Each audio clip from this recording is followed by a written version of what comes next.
everybody. I'm currently in Brisbane and I just wanted to give a channel update as I haven't uploaded a video since April this year.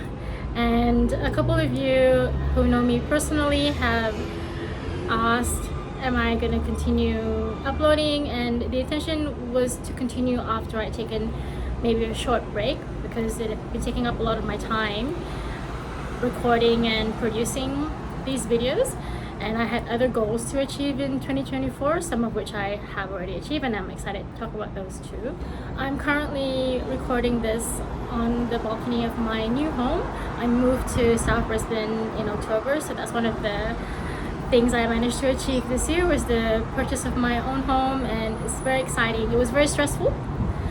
I'll talk about the process in its own video, because I think the topic is very important, and I've been really happy. I've had a few health issues this year, actually a couple of big ones.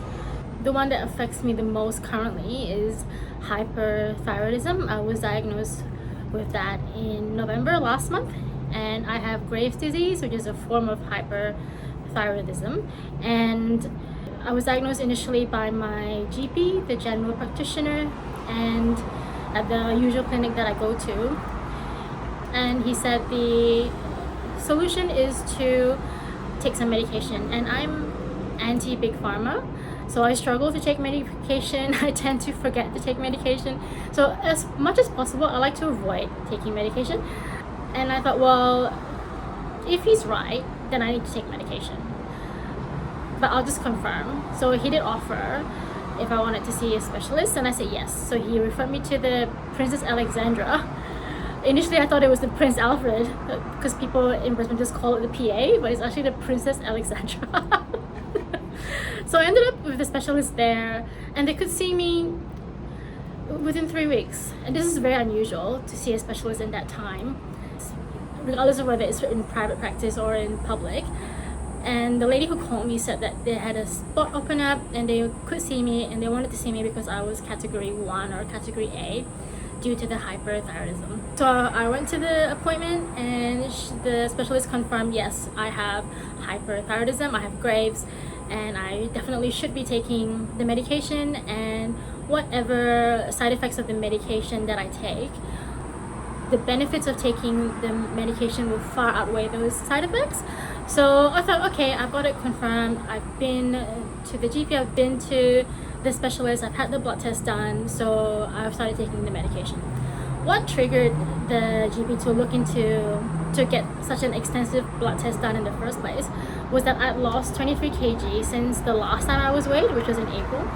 And looking at the videos and the photos, I believe the bulk of the weight loss actually occurred when I was back in Brisbane from end of June onwards. So that's pretty scary, to lose 23 kg in such a short amount of time. And I actually didn't even notice until about October, because I remember, because I went up to the cat as well, and I'll introduce her to you. Her name is Small, and she's insane and cute like me. And my pants were falling off. And I was like, have they just gone loose? Because they were just pants from Target, and maybe they were cheap pants. And then I didn't really think about it. But then I had a head injury due to a fall in October during the move to South Brisbane. And in that process, the GP was like, we'll focus on the head injury and then we'll look into the weight loss. And when we looked into the weight loss, he was like, 23 kg. I was like, oh, yeah, it's 22 kg because that's what the scale says. I don't feel thinner. I know I am a little thinner because of the clothes I can now wear, and that's been fun. To be able to shop at the brands that I used to be able to shop at. I bought a couple new shirts, a couple new linen pants, so that's been really fun. But always in the back of my mind, I was wondering what is happening actually, because I didn't make any changes to my food intake. It was a stressful time because of the trying to purchase the property, and then the actual move was horrific. It was horrific, and there was some stuff going on at work as well. So I just thought it was a culmination of all those things. that made me lose that much weight in such a short period of time, but it turned out to be an actual disease. And I'm so glad that it's the hyperthyroidism that doesn't involve needing to remove anything, because I'm anti-removing anything as well. I'm basically not the best candidate to be a patient or to have any sort of major disease. So in summary, I've had some health issues and I'm working through them. I also unfortunately broke my toe last Monday. And last week was the week of my birthday on the 21st of December. And I was like, oh gee, the timing is so good. I was supposed to be in Sydney the weekend of my birthday, and I did actually get to Sydney because I asked the GP, the same GP, should I cancel the trip? And he said, no, go to Sydney, but maybe don't walk too much.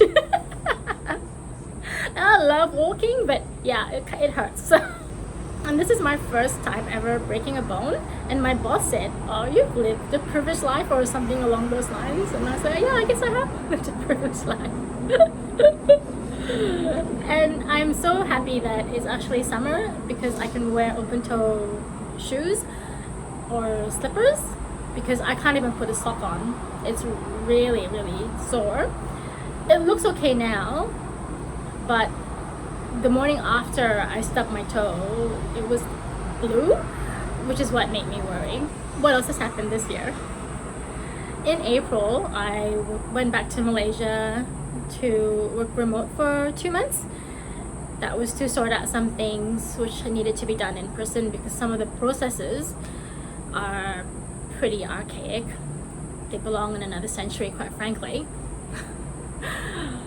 Especially coming from like more of a high-tech environment living in Australia. But anyway, so I had to be back in Malaysia for that. I spent the bulk of the time in Miri, my hometown. It was really nice to spend all the time in Miri. It's the longest I've spent in Miri since I left for university, and I had so much fun. It was really nice to catch up with family, with extended family, with friends from school. Also to eat all the food and to explore in more depth the areas of Miri which I hadn't been able to. So all that was done, I came back to Brisbane around end of June, and I was ill. I was ill in April, I was ill in June. I caught some coffee thing. It was horrific the second time, the one in June. And then I was told to stay home because I was sounding like I was coughing up a lung, I guess. And then my boss was like, yeah, maybe just stay home. And I'm like, I've been home for 2 months and now I come back to Brisbane and I'm going to be home again. So anyway, I did as I was told and stayed home, I think, for almost another 2 months. Yeah, because I only went back to the office maybe mid to end of April. So I know that by the time of the river fire practice flyover, which is incredible if you're ever in Brisbane around that time of the year, do watch it. It's the only time I think we civilians can see those kind of army fighter jets and the big Globemaster, because luckily and thankfully and gratefully we live in peacetime, so we don't see these planes do what they're actually made to do. They just fly past to show us what our taxpayer money pays for. So in August I started properly trying to purchase an apartment, so this would be a mortgage, and from August to about September was really stressful, so that probably didn't help. And then there was a period where a couple of people at work were away at the same time, then overlap for about 3 weeks, and then I wasn't sleeping very well. I was like a couple of nights sleeping maybe 2 or 3 hours a night, and this went on for months. It's been resolved now. I'm sleeping like a baby. Really pleased that that's been resolved, because not having enough sleep or having such little sleep is actually like being drunk the whole time. It's really quite dangerous. Luckily I don't drive. So October I moved into my place in South Brisbane. Then initially the doctor said I didn't have a concussion from the fall. I actually fell backwards and hit my head against the edge of a TV console, which was made of glass and wood, so a really hard surface, and I hit the edge of it around here. And I went to the doctor right away. I was lucky I could get an appointment the same day, and he did a few tests, like manual physical tests, and he said, you're not concussed. His main concern seemed to be if I was vomiting. He said if I was vomiting, try to get to the hospital right away or call an ambulance, and I wasn't vomiting. So I continued life as normal, but I was really tired. So I went back because work wanted like a clearance, medical clearance to work, and maybe it was around it was November by this time. And he goes, oh, okay, and then does a few more tests because I explained that I'm really tired still, and I can sometimes only work half days, and then my vision is quite blurry. Like I opened an Excel, I work in finance, so a lot of my work unfortunately is still in Excel, and the cells were swimming around. So he was more concerned, and he sent me for a CT scan, and luckily no swelling. So that was a concern, that there was swelling which was causing all these issues with the vision and the tiredness. But he said, he called me, I did the CT scan around 2, and the results were with him by 4 apparently, and he rang me because I was already home, and he said, you're concussed. It's not a swelling or not a fracture, but you're concussed, and I was to stay home, and I would have weekly appointments with him and would take it from there. So I stayed home the first week, went to see him, still wasn't great, then stayed home another week. So I've been on sick leave for 2 weeks, and then went back to work half days, and then went back to work full time. So currently I'm back at work full time, but currently we're on a shutdown because in Australia most of the country shuts down over Christmas, and it can be 1 week or 2 weeks, usually the week of the Christmas itself. So this current week is the quietest week, and yeah, I've actually really enjoyed having a lot of quiet time because this year has been quite stressful. I've had more travel than I wanted to have, in that I was actually traveling back to Malaysia because I needed to sort something out at home. While I was really annoyed that I had to do it, it was also really nice to spend time with family, and also to see maybe what it would be like to live in my hometown again if I was considering it. But yeah, no. Much as I love where I grew up, there's a lot of it that I don't like. A lot of it is to do with the people and the attitudes and the culture which still exists there, and yeah, it's just not for me. I'm too used to living in Australia, and I will continue to visit when I can. I do have a travel list to tick off, so I can't be spending all my annual leave going back to Malaysia.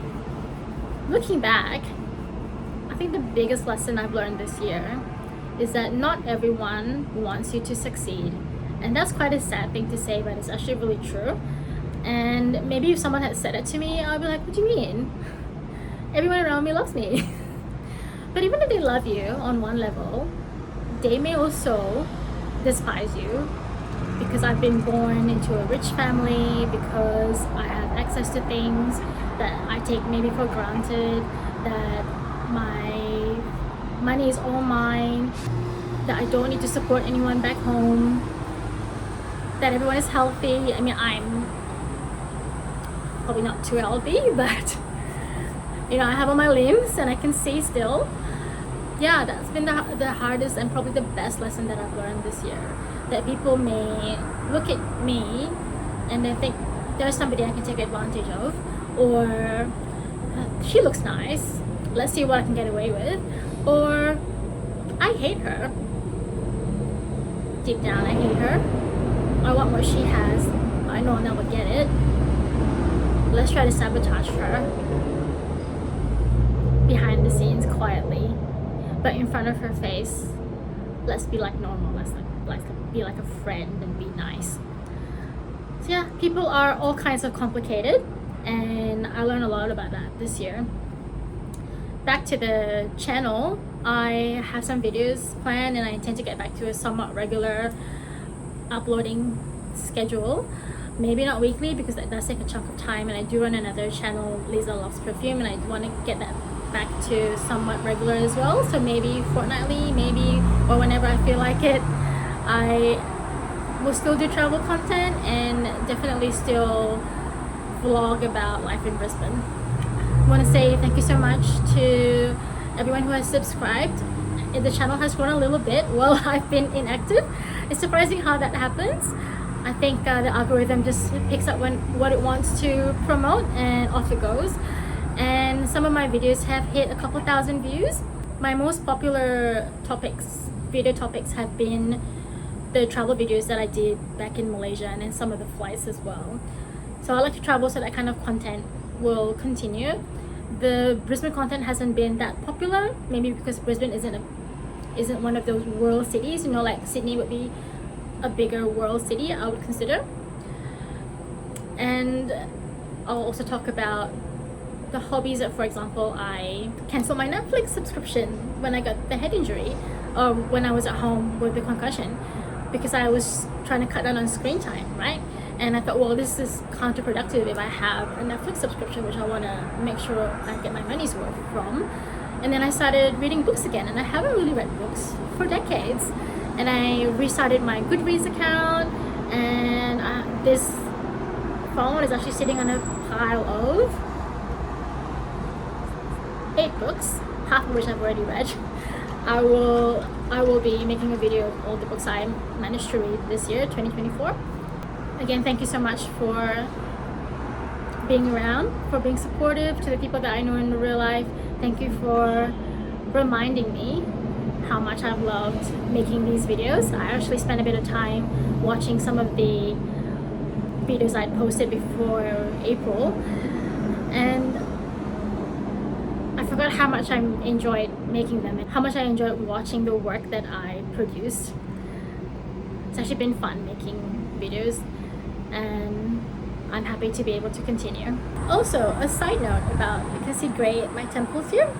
I stopped dyeing my hair in late 2022 because the last time I went to the hairdresser to get it dyed, they had left it on too long, I think, and it burnt my scalp. And after that, I think I might have done in between, I was using hair mascara, but I just thought this is too much work. And I have sensitive skin on my face, and it was just like, oh, these chemicals, right? And so I always thought that it would then mean I would get less attention from men, because I always thought men prioritize youth, right? And gray hair is a sign of getting older. But it's actually been the opposite. It's actually been really interesting. Yeah, I just wanted to share that. Just the number of men, and then since I've lost weight as well, more of them have been flirtatious, I guess you could say. Some of them inappropriately so, I have to say, inappropriate. But some of them not so inappropriate. And you know, I'm not really a stickler for rules, so don't really mind that it could be a bit inappropriate, I guess. I guess too, like looking back on some older photos when I was larger, right, and my face was puffier, because now you can see there's a gap in my glasses where the arms are to my face. In the past, these arms were flush to my face. I've always had a pretty face, I think, but I never believed that, you know, I never thought that. And then sometime this year, it's winter, I think, one of my friends said, "You've got a beautiful face." So I was talking about all these men approaching me and flirting with me and stuff. He said, "You've got a beautiful face." And I was like, oh. I thought, oh, it's my friend, it's being nice.